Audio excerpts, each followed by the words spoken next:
Hi, and welcome to the Personal Side of Business, where every business has a story. I'm Jet Bundywong, and today I'd like to welcome the culinary queen, Sarah Dolgen. Her business, Cooking with Love, offers meal prep, catering, food delivery, and you can even have her as your personal chef. Welcome to the podcast, Sarah. Thank you. I'm so excited to be here. Yeah, thank you for coming. So tell us, how did we get here? How did we get here? How did I get to Yeah. to be cooking with love? It was very organic.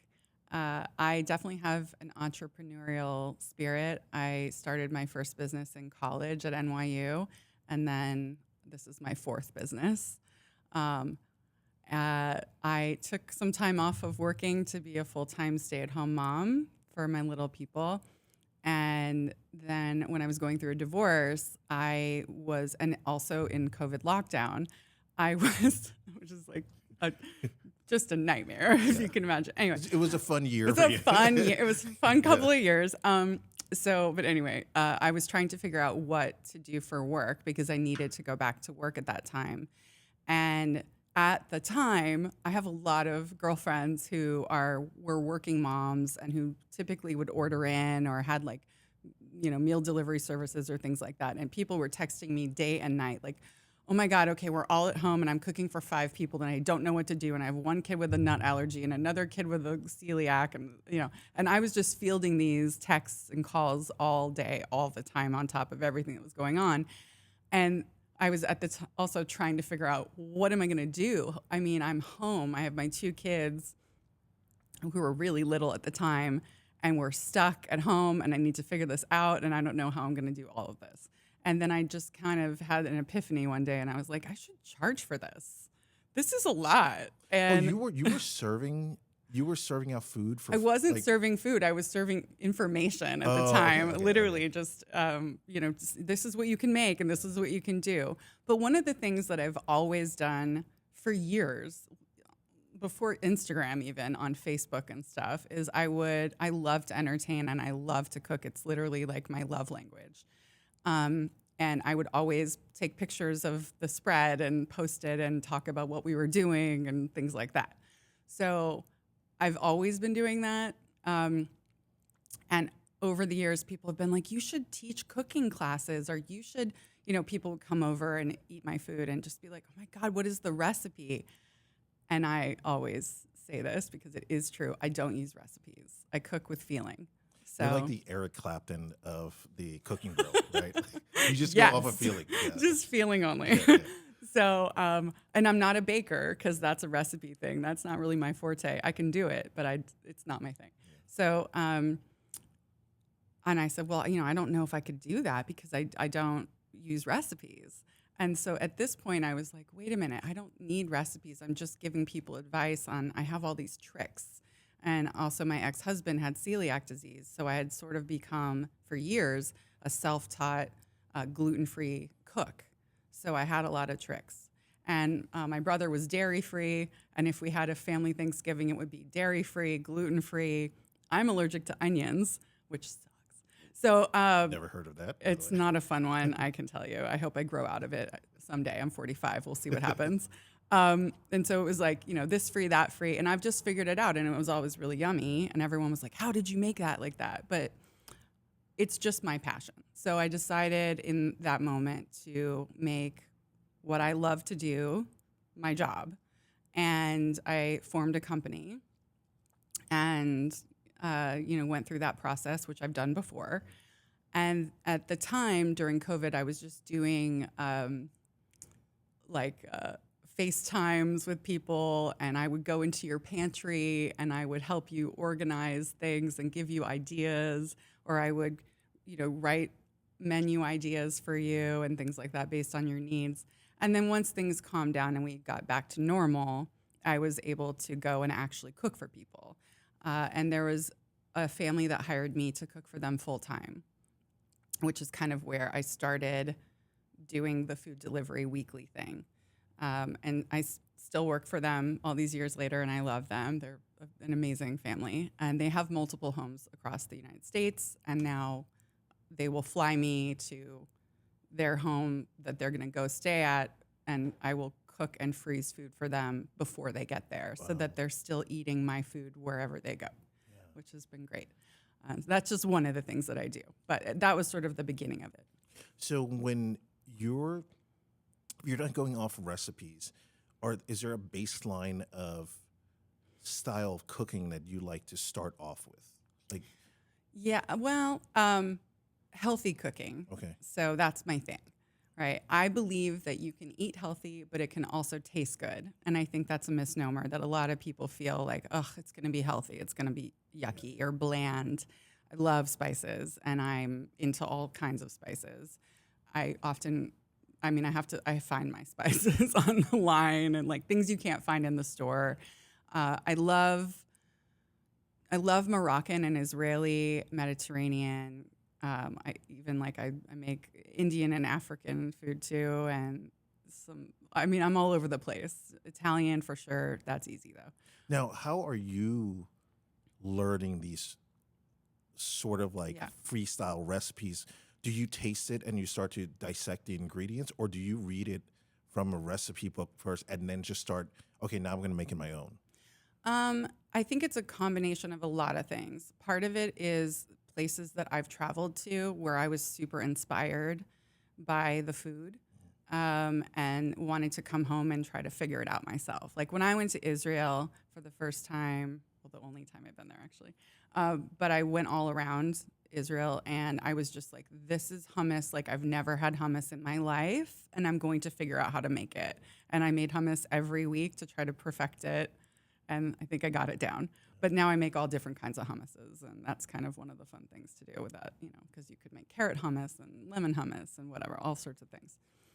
So I think being inspired by living other places, I've been to Italy a lot, and I've been to Spain, and I lived in Paris for a while. I don't necessarily do French cooking because it's not always the healthiest. But I do think that I was inspired by the way that they present food there and the way that they enjoy food there. Very similar to Italy. It's an experience. When you go to a restaurant here, unless it's super high end and the portions are like this big, if you go to just like a normal restaurant, I feel like in the United States, anywhere, the portions are huge. It's really about the food, not the Yeah. camaraderie experience Yeah. getting together. And so, for me, food is a way to bring people together. I cook, when my children are with me, because they split time with their dad, when they're with me, we sit at the table and we talk and we don't have devices and all that. I would say 98% of the time.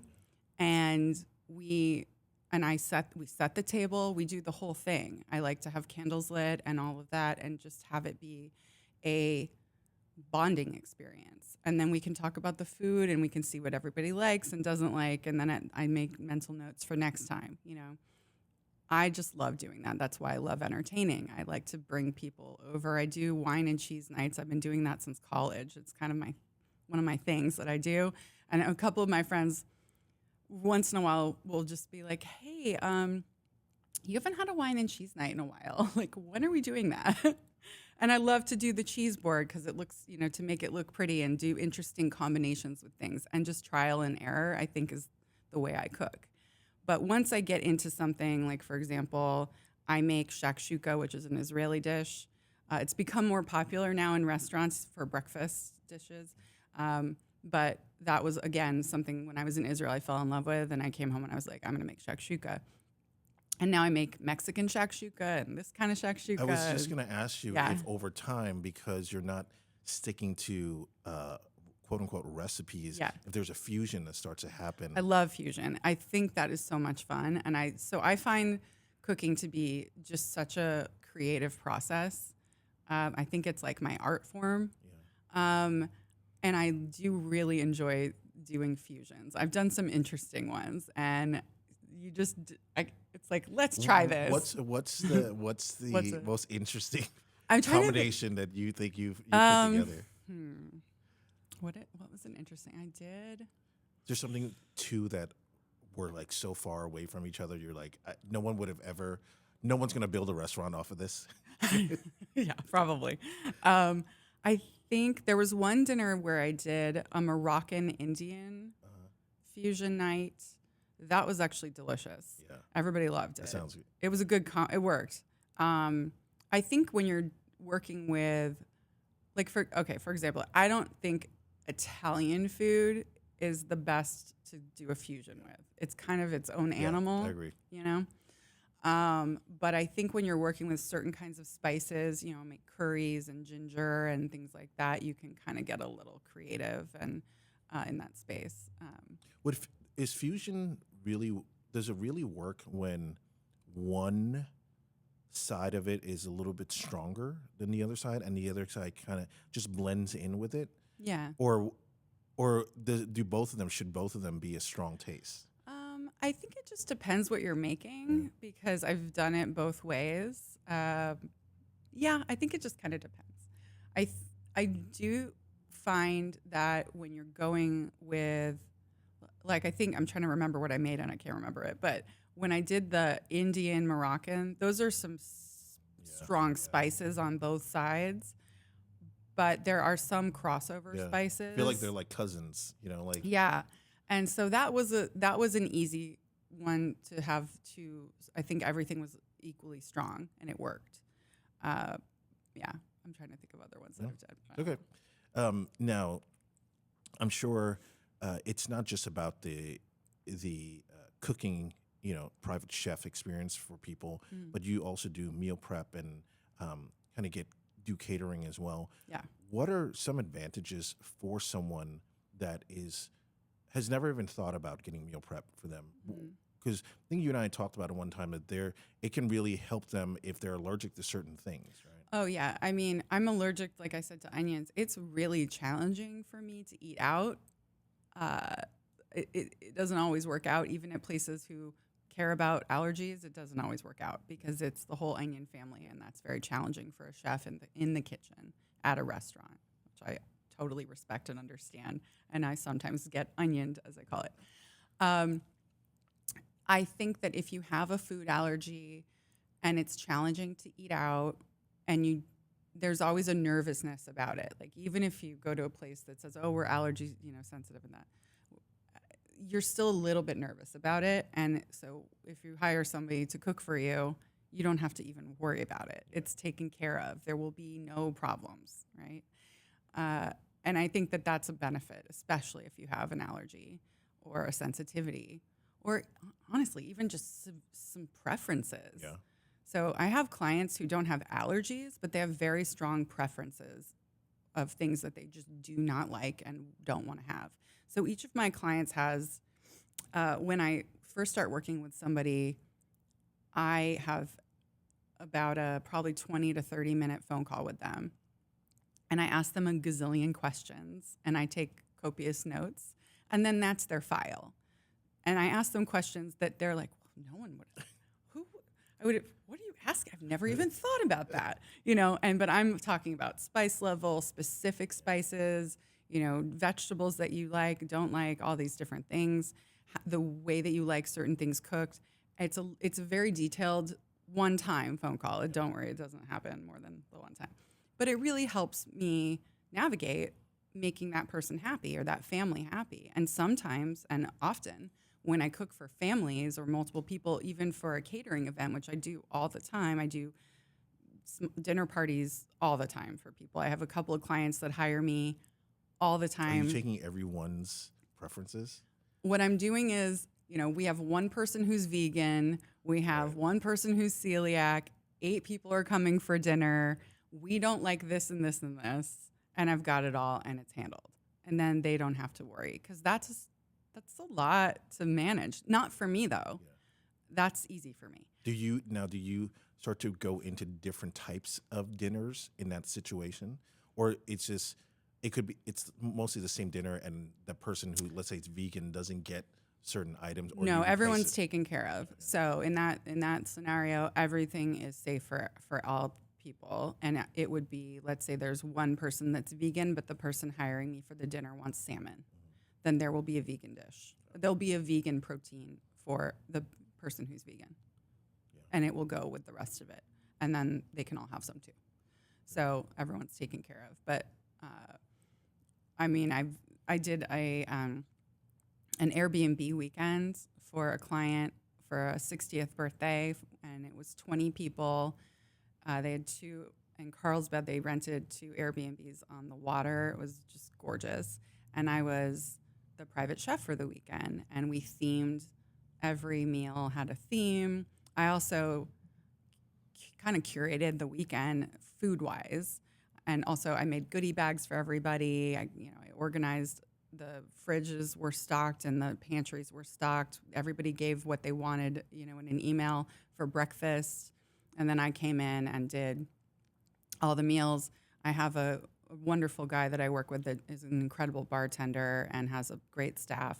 They came in and did a tequila tasting experience one night at sunset, and then I had a whole Mexican make your own taco buffet. But within that 20-person group, there were multiple different food allergies and things. And some vegan people and things like that, are vegetarian and vegan and also not. And so I just presented it in a way that I could tell those people, and I was there with them. I mean, it was very intimate. We were together all weekend.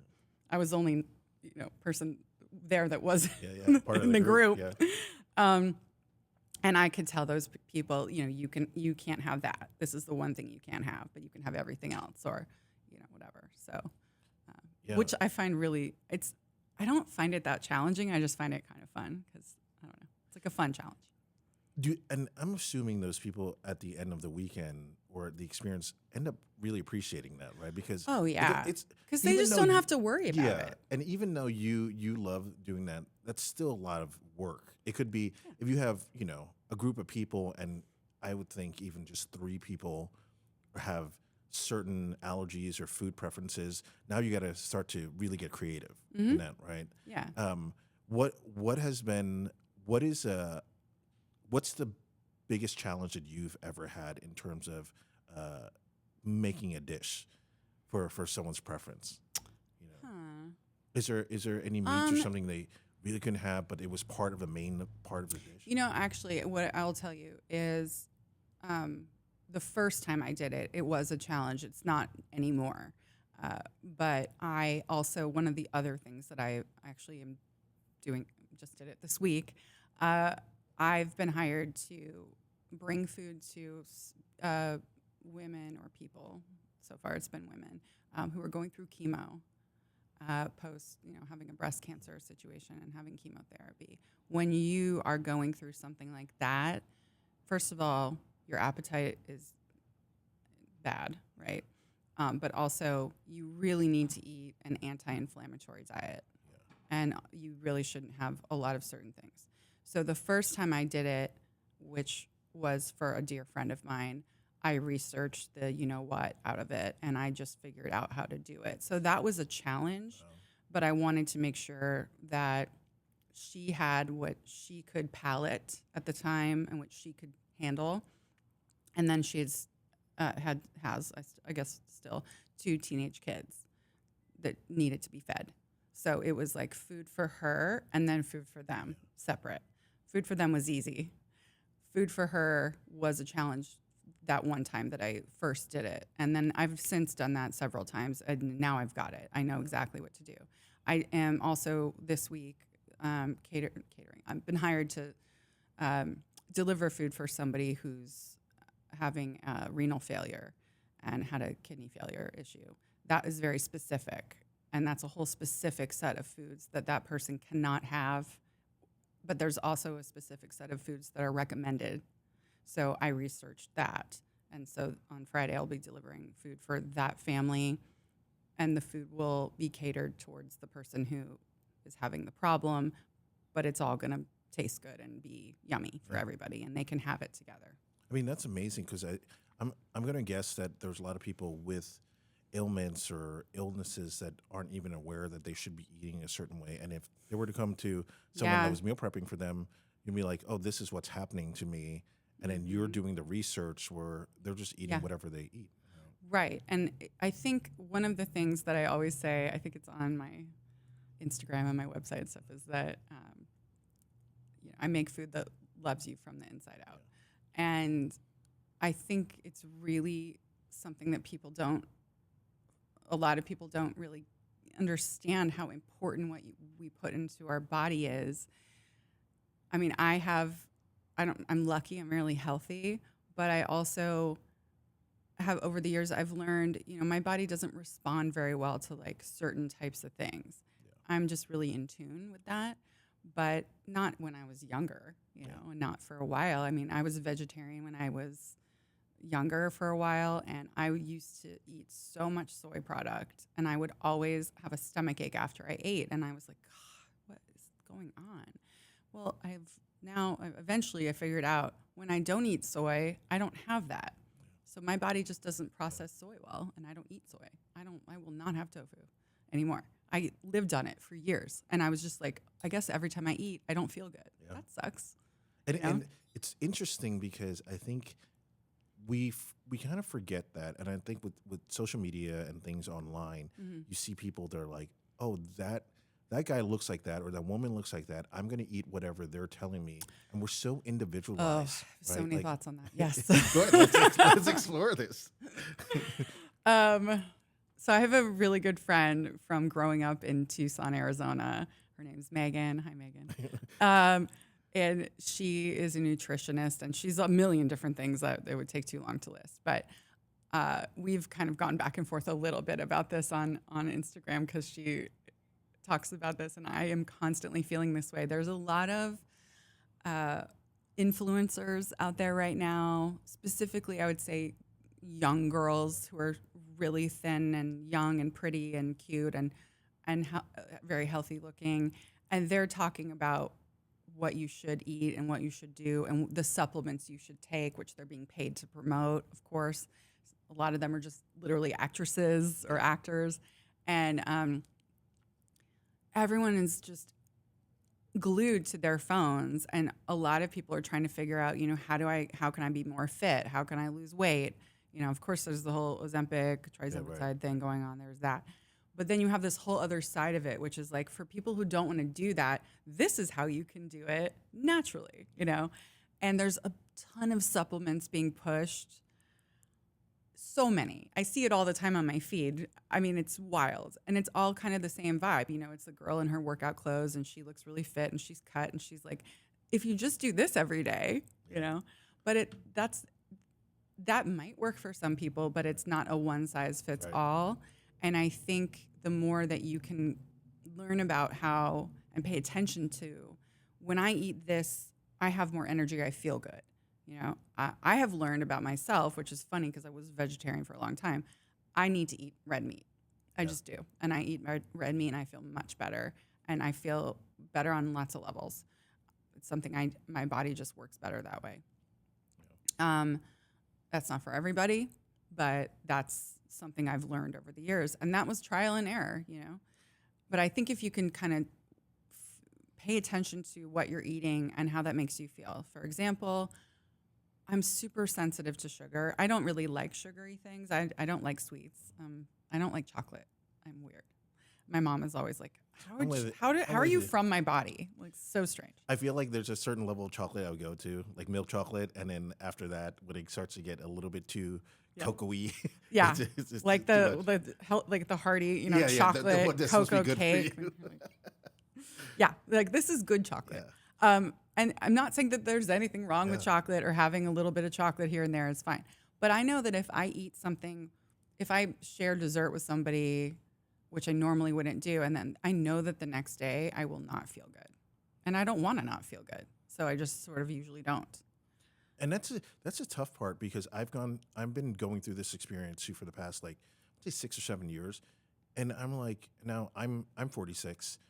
And I'm like, it took this long, right? But to really focus on, and the reason why that actually happened was a few years ago, it was right around that time, I wanted to see what was the best physical shape I can get into. Mm-hmm. So I started notating things on an app to see, and then where I can see what I'm missing, nutrients and things like that. Yeah. And I was like, well, I'm starting to see this commonality of when I eat certain things is when I get bloated, I don't feel good, there's inflammation, certain things. Yes. And I'm like, but most people don't go through this, right? People aren't sitting down and starting to dissect what's going in their bodies to see what's working, not working. And that changes because that chocolate situation is something that's happening to me now where I do it and get acid reflux. And I'm like, Oh, this yeah. didn't happen Right. before. Well, I was getting fine. older is super fun. Things are, So the there's bolts are that. starting to come off, but I think that adjustment has to happen. And I've gone through that vegetarian thing with you. I was trying to do that to get as close to that vegetarian lifestyle as possible. But I started noticing that I was a lot weaker in certain things, and I just didn't have time in my life at that time to try to figure out how much protein would I need to get from other resources in order to get to Right. where I normally am. Right, I can notice my workouts weren't the same. Yeah. I was lethargic. So, and I wish had millions of dollars, I could just sit there and go, I'm going to keep practicing this until it works. Yeah. But for you to come into someone's life and be able to kind of, from your experience, be able to start to pick that apart and go, maybe this is something that might work for you. And then you've gone through this with your ex and then also with yourself. It might be such a great tool for someone to have that as their guiding light, right? Even Yeah. if they don't use you all the time, to be like Yeah. once in a while, right? Oh, absolutely. Yeah, I have some clients that say, you know what, we want to do a week or two with you. We just need it. We just have too much going on, and we just can't deal. So we'll do that. And then I have other clients I deliver food to every single week and all the time. And then I do catering events, like I think I mentioned, and I do individual dinners for for two, a romantic dinner for two, and you can have me literally wait on you and do the whole shebang and clean up and all of it, or I can just bring the food. Like for an engagement, for example, somebody hired me to make a romantic dinner, but I wasn't there. Yeah. He served the food that he made. She's and like, you're an amazing she cook. loved it. You've never got to that level ever again. and then somehow it's never happened again. Anyway, but that was fun. Yeah. And she said yes. Yeah. But so something as small as that all the way through to I just recently did a corporate event for 300 people that was like heavy appetizers, and it was a super fun experience. If I do something at that level, I have to bring in other people, which I have, and I can. But that was really fun. And, but I think that if you do have, like a few of my clients have some health issues, and some of them are a little older, and it's just overwhelming, and they're done. A couple of ladies that I cook for and their families, they're just done cooking.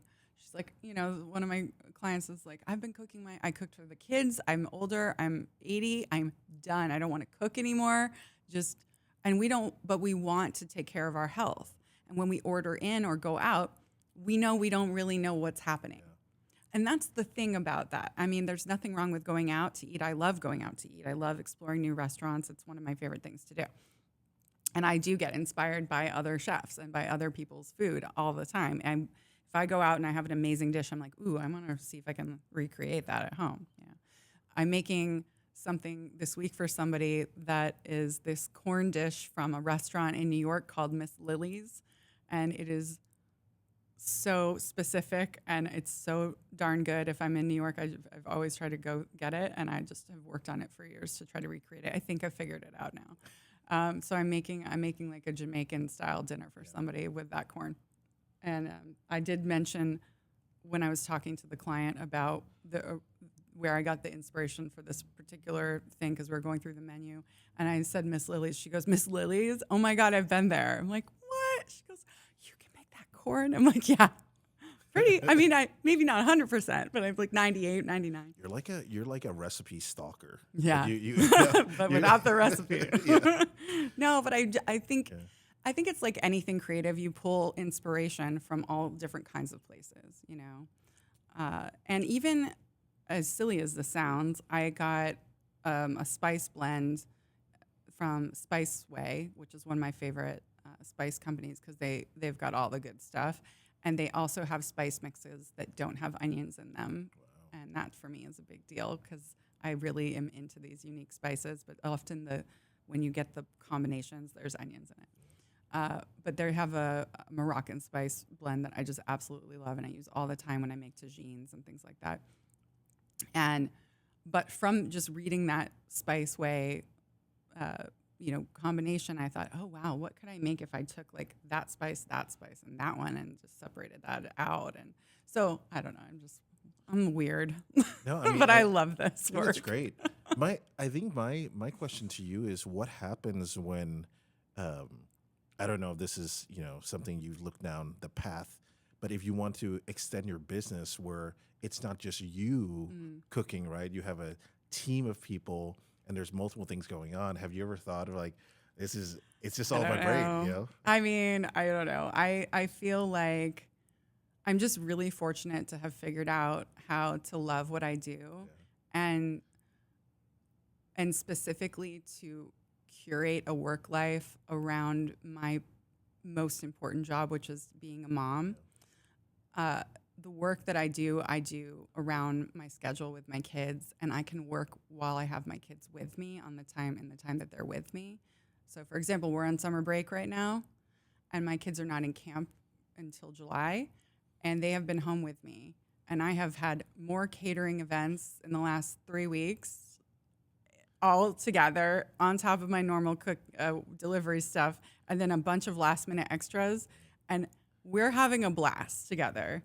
And today they were with me dropping off food to people, and we just have had so much. We're together, and it works. And so I just feel very fortunate to have figured this out.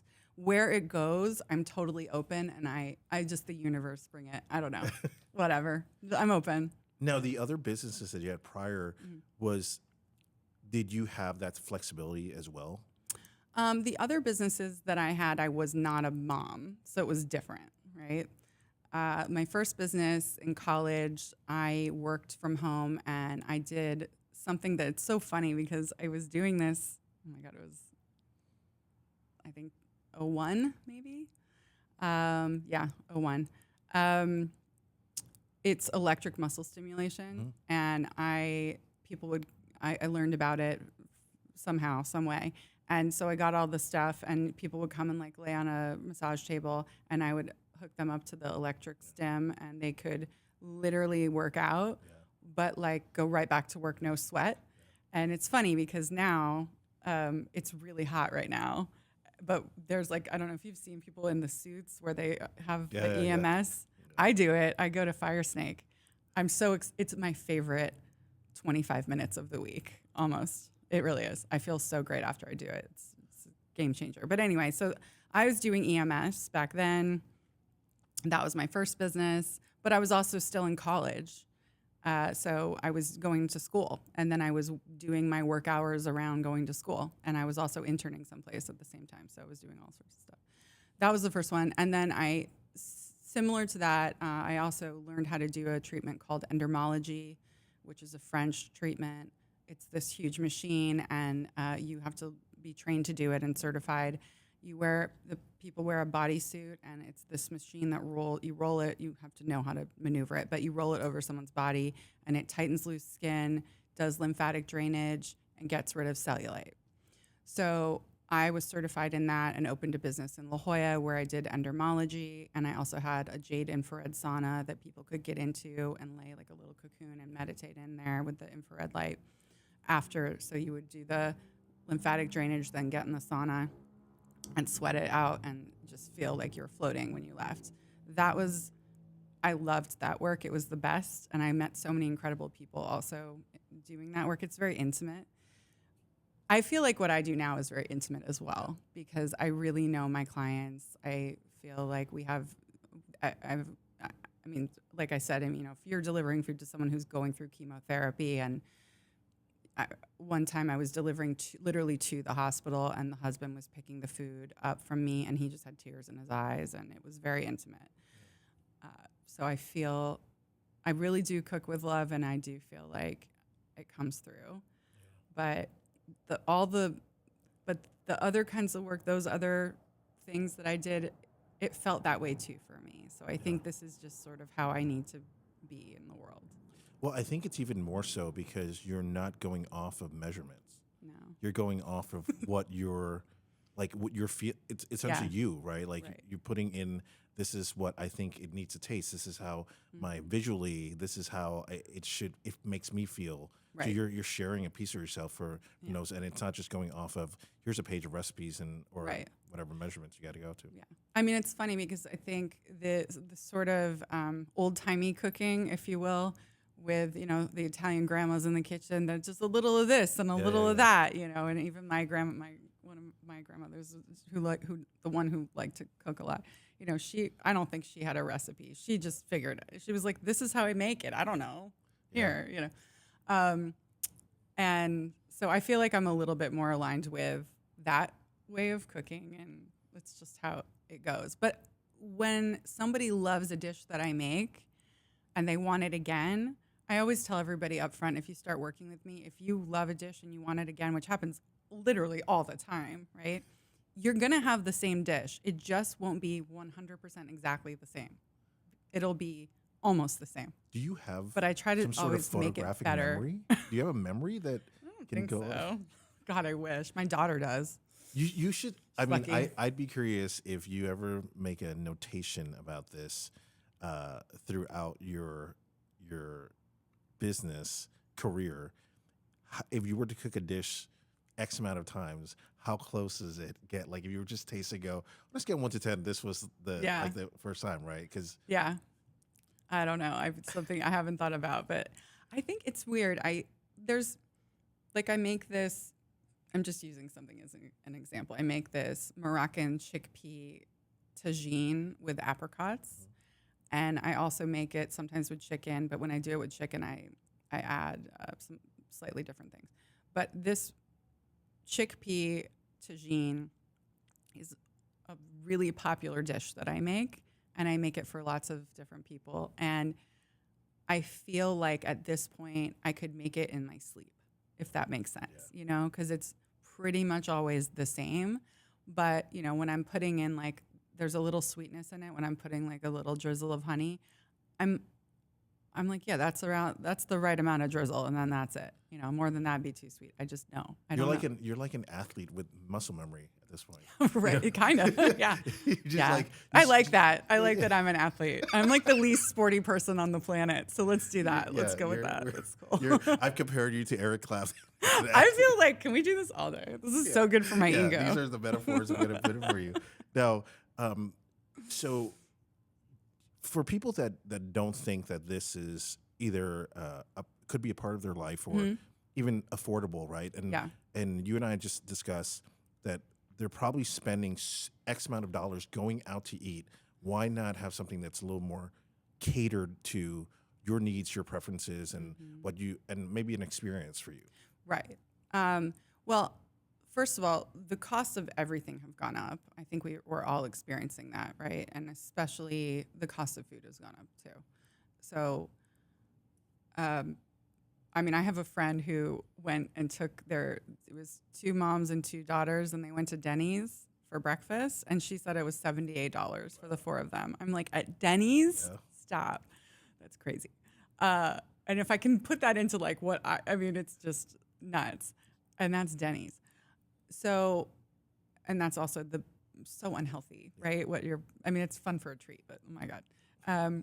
But so I think if people were to take people who are ordering in a lot and going out a lot, if they were to take a hard look at how much they're spending on those 2 things to feed themselves and their partner or family or whatever, they would be shocked.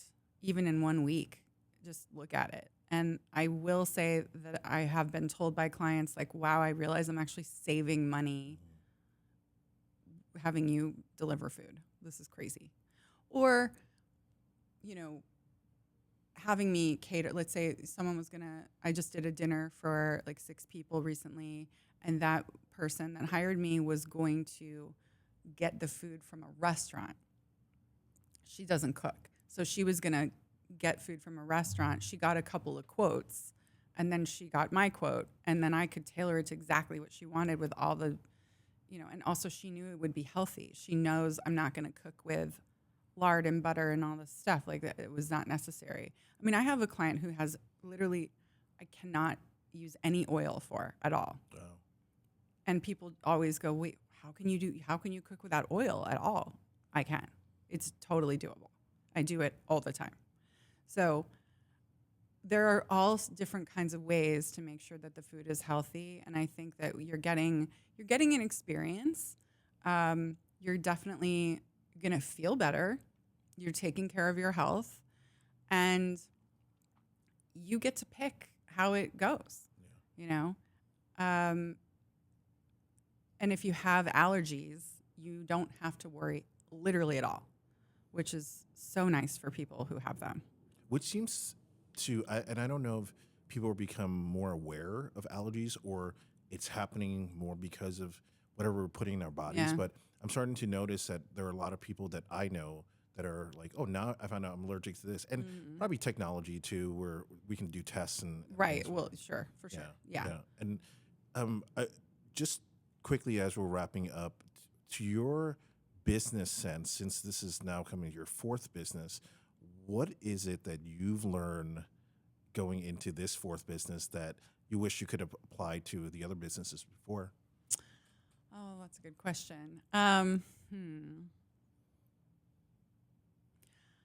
I think a more sort of full-on belief in myself in the beginning when it's not when you're building and when you're starting, because like any business that you start, you have to invest money in it. You have to invest in yourself, which I've done all of these times. But this one, I really just believed it's going to work. And when it was a slow build, specifically because it was during COVID, I was like, nope, it's going to work. I'm willing it to work. I'm going to believe so hard and just make it happen. And I just didn't doubt it. I was like, no, this is going to work. This is it. This is going to be the thing. I'm going to have this life. I effing deserve it. I'm going to do it. And my kids are going to have it with me. I am not going 9 to 5. They're not going into daycare. That is not the mom I'm going to be after being a stay-at-home mom. I didn't think I was going to. No one thinks they're going to get divorced and that their life is going to go topsy-turvy. I was like, when I'm with my kids, they're going to be with me. And so I just willed it. And I think also saying yes to things and not second guessing. Because I think a lot of us, most people, are hard on ourselves. And if you make a little mistake here, you just beat yourself up. So I've really tried to change that. And I think that I just go, okay, that was a learning experience. We're moving on. Got it. Noted. I got it. We're not doing that again, or we're not going to handle that again. I mean, I got stiffed once pretty hardcore when I delivered food to somebody, and they literally didn't pay me. And I was like, whoop, that's never happening again. So I changed my structure. You have to give me a deposit to cover a certain amount of my work, and that's just it. I don't even if I know you, even if you're my friend. And I felt really weird about doing that in the beginning, or, this is someone I know's friend. And I was like, oh, I don't want to. But then when that happened, I think it happened twice, actually. And after that, I was like, okay, no, we're not doing that anymore. Yeah, and I so think I putting think processes in place it's something that I've noticed that people who are in the service industry especially start to learn quickly, because it happens sooner than rather than later. Right. Someone comes in there. And if you were to give advice to someone that was getting into the culinary world, what would you tell them to do first as they're getting? Well, I think if somebody was trying to get into doing specifically what I do, I would say there's no friends and family discount, because everybody is a friend and a family at a certain point. And it's word of mouth. And if you give everybody a discount because they know you, or they know your parent, or they know your friend, you won't make any money. You can't do it. And it's hard people expect that often, I think. And sometimes, I mean, I've made that mistake before in some of my previous businesses. So I did learn a little bit from that back then. But even now, I've been asked for that, and I'm like, I'm really sorry, I just can't do that because then everybody would have it, and then I have to feed my kids and pay the bills. Especially So, with the variations of food costs oh, from week to week. yeah, and then the other thing too is that we're also, I think if you're going into doing something that I'm doing, you have to also understand that your prices might need to change as the world changes because mine have. I had to raise my hourly rate a little bit, and it wasn't an easy conversation to have with a couple of people, but I just had to because everything's just more money. And I'm working from home, so my utility costs, my gas, everything, and then just the cost of food, of course, has gone up. So, and just being confident enough in your abilities and the fact that people, if they're hiring you often, they like you, they like your work. It's gonna be okay, especially if it's not a huge jump. You got to do what you got to do. Everybody respects, I think, that you have to take care of your family or yourself, your family. I mean, you just have to. It's what we're all out here trying to do. And I think that if you just don't be afraid to say, this is what I need. And I think that applies to everything. You have to ask for what you need. That's a great way to end this. Ask for what you need. Thank you so much, Sarah, for being a guest here on the Personal Side of Business. Thanks for having me. This has been fun. Thank you.